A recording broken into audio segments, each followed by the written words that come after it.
یا رب مصطفیٰ تو مجھے حج پہ بلا، آکے میں دیکھ لوں آنکھ سے کعبہ تیرا۔ السلام علیکم ورحمۃ اللہ وبرکاتہ۔ عید الفطر لاک ڈاؤن کی وجہ سے جو گھروں میں ادا کی جا رہی ہے، اس سلسلے میں فقہا کی جو مختلف رائے ہیں وہ اس سے پہلے بھی عرض کی جا چکی ہیں۔ چند ضروری باتیں جو عید الفطر کی نماز سے متعلق ہیں، چند آداب وہ ذکر کرنا مقصود ہے۔ پہلی بات یہ ہے کہ عید کی نماز فقہ حنفی میں بعض کتابوں میں سنت مؤکدہ ہے، راجح قول یہ ہے کہ فقہاء احناف کے پاس عید کی نماز واجب ہے۔ شوافع اور مالکیہ کے نزدیک عید کی نماز سنت مؤکدہ ہے۔ حنابلہ کے مسلک میں فرض کفایہ ہے۔ الموسوعۃ الفقہیہ میں اس کی صراحت موجود ہے۔ دوسری بات یہ ہے کہ گھر پر جب عید کی نماز نہ ہو سکے کسی وجہ سے کہ پڑھانے والا نہیں ہے، کسی کو نماز پڑھانا نہیں آ رہا ہو، یا 4 افراد نہیں ہیں، تو اس صورت میں چاشت کی نماز انفراداً پڑھی جائے گی، جماعت سے نہیں پڑھی جائے گی۔ اور یہ چاشت کی نماز پڑھنا بطور شکرانے کے ہے۔ اللہ تعالیٰ امید ہے کہ عید کی نماز کا ثواب اس سے عطا فرما دیں۔ اس چاشت کی نماز کا ادا کرنا واجب یا فرض نہیں ہے، اور اس چاشت کی نماز میں تکبیرات زوائد کا اہتمام نہیں کیا جائے گا۔ جو عید کی نماز میں 6 تکبیرات کا اہتمام کرتے ہیں، وہ تکبیرات اس چاشت کی نماز میں نہیں کریں گے، اس کی اجازت نہیں ہے۔ عید کے دن روزہ نہیں رکھا جائے گا۔ عید کا دن اللہ کی مہمانی کا دن ہے۔ اللہ تعالیٰ اپنے بندوں کی مہمان نوازی فرماتے ہیں۔ شریعت میں عید کے دن روزہ رکھنے کو ناجائز اور حرام لکھا گیا ہے، اس لیے عید کے دن نہ پورا روزہ ہے نہ آدھا روزہ ہے۔ بعض لوگوں کے ذہن میں رہتا ہے کہ عید کے دن آدھا روزہ رکھا جائے۔ عید کے دن روزہ رکھنا سخت منع ہے، بلکہ حکم تو یہ ہے کہ عیدگاہ جانے سے پہلے کچھ میٹھا وغیرہ کھا کے جائے۔ کھجور وغیرہ کھا کے جانا اللہ کے نبی صلی اللہ علیہ وسلم سے ثابت ہے۔ کھجور نہیں ہے تو کوئی میٹھی چیز کھا کے جائے۔ رمضان میں تو بہت سارے کھجور گھر پہ رکھے ہوئے ہوتے ہیں، تو کھجور کھا کے جانے کا ہی اہتمام کیا جائے تاکہ سنت پر عمل ہو۔ اب جانا بھی نہیں ہے، گھر پہ ہی نماز پڑھنا ہے،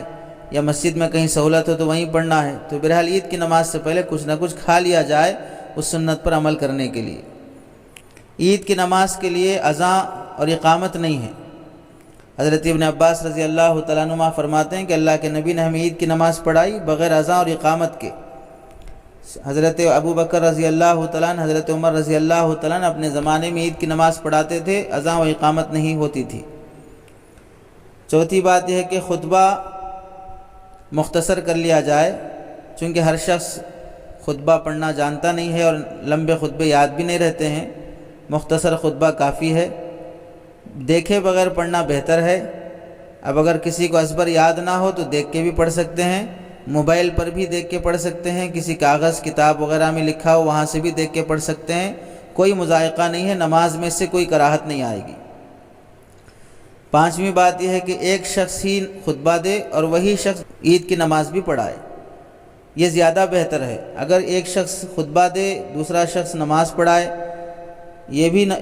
بہر صورت درست ہے، نماز بھی ہو جائے گی، خطبہ بھی درست ہو جائے گا۔ البتہ بہتر ہے کہ ایک ہی شخص دونوں ذمہ داریاں ادا کرے، چونکہ خطبہ اور نماز دونوں ایک ہی جنس اور ایک ہی قبیل کے ہوتے ہیں۔ چھٹی بات یہ ہے، ایک شخص ایک جگہ عید کی نماز پڑھا دے اور خطبہ دے دے تو وہ شخص دوسری جگہ پر نہ خطبہ دے سکتا ہے نہ عید کی نماز پڑھا سکتا ہے۔ دیہاتوں میں بعض مرتبہ پڑھانے والے نہیں ہوتے ہیں، کم افراد ہوتے ہیں، تو ایک ہی شخص گھوم گھوم کے یہاں بھی نماز پڑھا رہا، وہاں بھی نماز پڑھا رہا ہے، یہاں خطبہ دے کے جا رہا، وہاں نماز پڑھانے آ رہا ہے۔ تو جب ایک شخص عید کی نماز پڑھ لے تو وہ شخص دوبارہ عید کی نماز نہیں پڑھا سکتا ہے، اور نہ وہ شخص دوبارہ خطبہ دے سکتا ہے، اس کی شرعاً اجازت نہیں ہے۔ جن دیہاتوں میں پڑھانے والے کم افراد ہوں تو وہاں پر یہ ترتیب بنائی جا سکتی ہے کہ پورے دیہات میں 3 جگہ پر 4 جگہ پر 20-20 40-40 افراد کی جماعتیں بنا دی جائیں، اور پڑھانے والے جتنے افراد ہیں اتنے افراد کی جماعتیں بنا دی جائیں۔ پڑھانے والے اگر 5 افراد ہوں تو 5 جماعتیں ہوں گی مختلف جگہوں پر، کوئی مشرق میں، کوئی اس حصے میں، کوئی اس حصے میں، لوگ تقسیم ہو کر وہاں پر ان کے پیچھے جماعت ادا کر لیں، یہ زیادہ بہتر ہے اور زیادہ استفادے کے قابل چیز ہے۔ ساتویں بات یہ ہے کہ 6 زائد تکبیرات یعنی اللہ اکبر کہنا عید کی نماز میں یہ واجب ہے، اور اللہ اکبر کہتے وقت ہاتھ اٹھانا یہ سنت ہے۔ اگر کوئی شخص ہاتھ اٹھانا چھوڑ دے گا عمدن تو خلاف سنت نماز ہوگی،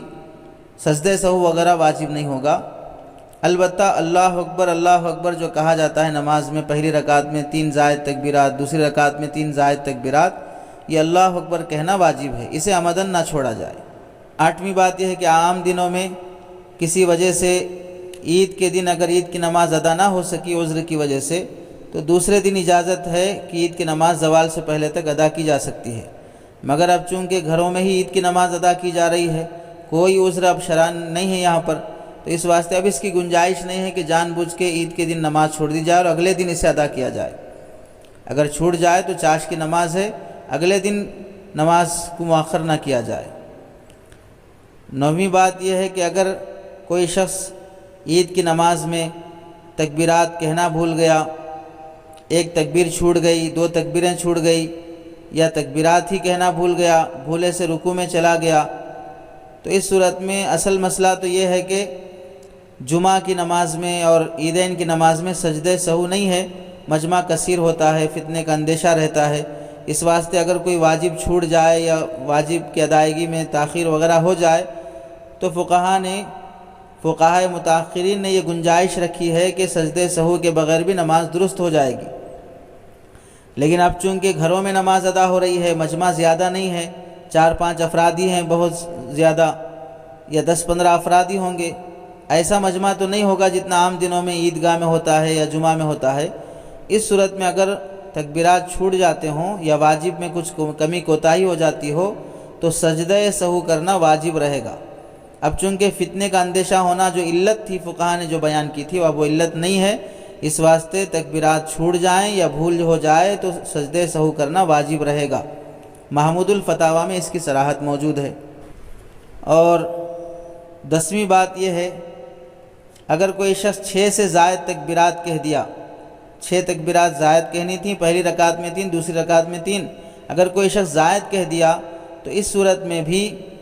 سجدہ سہو واجب رہے گا، سجدہ سہو کر لے، اگر نہیں کر سکا وہ بھی بھول گیا تو نماز بہر صورت درست ہو جائے گی، لیکن بالقصد زائد تکبیرات نہیں کہنا چاہیے۔ حنفی مسلک میں زائد تکبیرات 6 ہی ہیں، دوسرے مسالک میں 9-12 تک کی بھی بات ہے، بلا ضرورت اور بالقصد اس طرح نہیں کرنا چاہیے کہ 6 سے زائد تکبیرات آدمی کہے۔ اگر کوئی شخص نہ عید کی نماز پڑھ سکا اور نہ چاش کی نماز پڑھ سکا تو زیادہ پریشان ہونے کی ضرورت نہیں، حالات ویسے ہیں کہ عذر کے حالات چل رہے ہیں، توبہ استغفار کرے، خوب اللہ سے دعا کرے، یہ اس کے لیے کافی ہے، اس کی کوئی قضا یا کفارہ نہیں ہے۔ 12ویں بات یہ ہے کہ اشراق کے وقت سے لے کر زوال کے وقت تک عید کی نماز کا وقت رہتا ہے۔ آج کل جو زوال کا وقت ہے 12:13 سے لے کر 12:23 تک زوال کا وقت رہتا ہے حیدرآباد کے لحاظ سے، تو اس وقت سے پہلے یعنی 12:13 سے پہلے تک، یوں سمجھ لیجئے 12 بجے سے پہلے تک عید کی نماز ادا کی جا سکتی ہے۔ بہتر ہے کہ اشراق کے بعد ایک آدھا گھنٹے سے لوگ تیار ہو جائیں، نہا دھو کے تھوڑا فریش ہو جائیں، مسنون طریقے سے خوشبو وغیرہ استعمال کر لیں، اس کے بعد فوراً نماز ادا کر لی جائے 7-8 بجے۔ 13ویں بات ہے کہ خطبہ کہنا سنت ہے۔ اگر کوئی خطبہ کہنے والا نہیں ہے، کسی کو پڑھنا نہیں آتا ہے تو بغیر خطبے کی بھی عید کی نماز ہو جائے گی، لیکن بلا ضرورت خطبہ نہ چھوڑے، چونکہ سنت ہے، بلا ضرورت سنت کا ترک بھی مناسب نہیں ہے،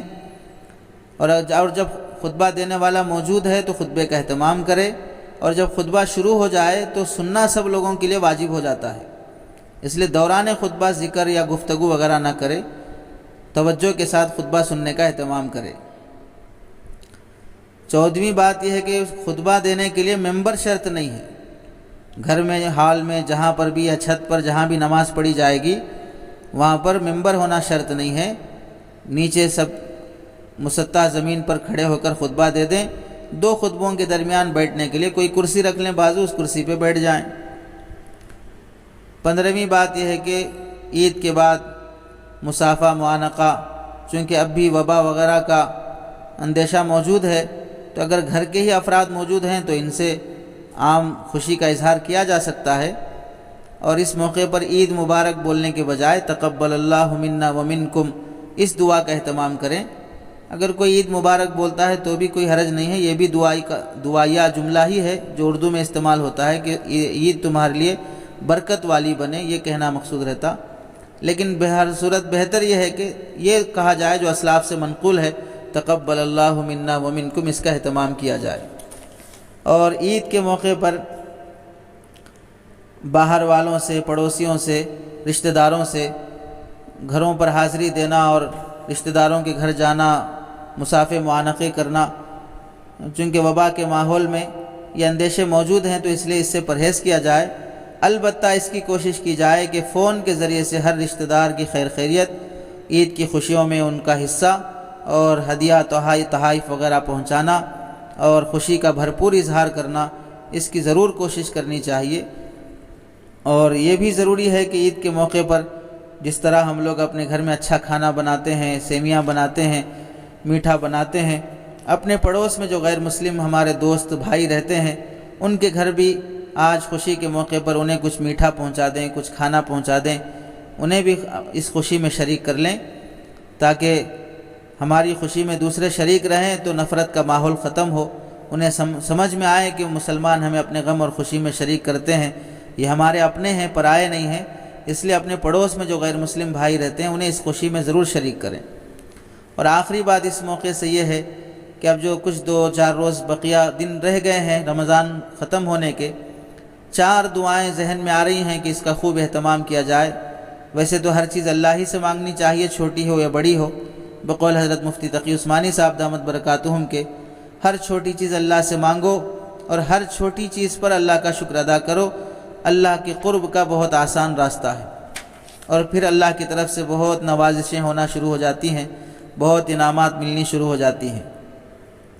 پہلی دعا یہ کرنے کا اہتمام کریں کہ اللہ تعالیٰ جلد سے جلد مساجد، مدارس، مراکز وغیرہ کھلنے کے اور تبلیغ دین اور دعوت اسلام کے اللہ تعالیٰ جو راستے پہلے سے ہمیں عطا فرمائے تھے وہ سارے راستے پھر اللہ تعالیٰ ہمیں دوبارہ عطا فرما دے، مسجدیں کھل جائیں، مدارس کھل جائیں، مراکز کھل جائیں، دینی تحریکیں اپنی جگہ پر متحرک ہو جائیں، اس دعا کا خوب اہتمام کیا جائے۔ دوسرا، لاک ڈاؤن سے پہلے جو کالا قانون بالکل بھوت بن کے چھایا ہوا تھا، اس بھوت کا سایہ آگے ہم سے اس کا واسطہ نہ پڑے، اس سے ہمارا واسطہ نہ پڑے۔ اللہ کرے کہ جو دشمن منصوبہ بندی کر رہا ہے وہ منصوبہ بندی خود اسی کے خلاف الٹ جائے، اور کالے قانون کی جو ٹینشن تھی وہ اللہ تعالیٰ کبھی دوبارہ ہم سے یہ پریشانیوں میں مبتلا نہ کرے، اس کا خوب اہتمام کریں۔ تیسری دعا یہ کہ معیشت کا جو نقصان سامنے آ رہا ہے اللہ تعالیٰ پورے ملک کو عموماً اور مسلمانوں کو خصوصاً اس سے بچا کے رکھے، اس سے دینی تحریکوں اداروں پر بھی کافی اثر پڑتا ہے، اللہ تعالیٰ اس سے خصوصاً اہل اسلام کے اور عموماً سارے ملک کے باشندوں کی حفاظت فرمائے، اس کا خوب اہتمام کیا جائے۔ چوتھی دعا، جن فتنوں کا اندیشہ تھا اور اندیشہ ہے، ایسے فتنوں کے دور میں دین پر ثابت قدم رہنے کے لیے اللہ سے خوب دعا کی جائے کہ اللہ تعالیٰ ان فتنوں اور آزمائشوں کے دور میں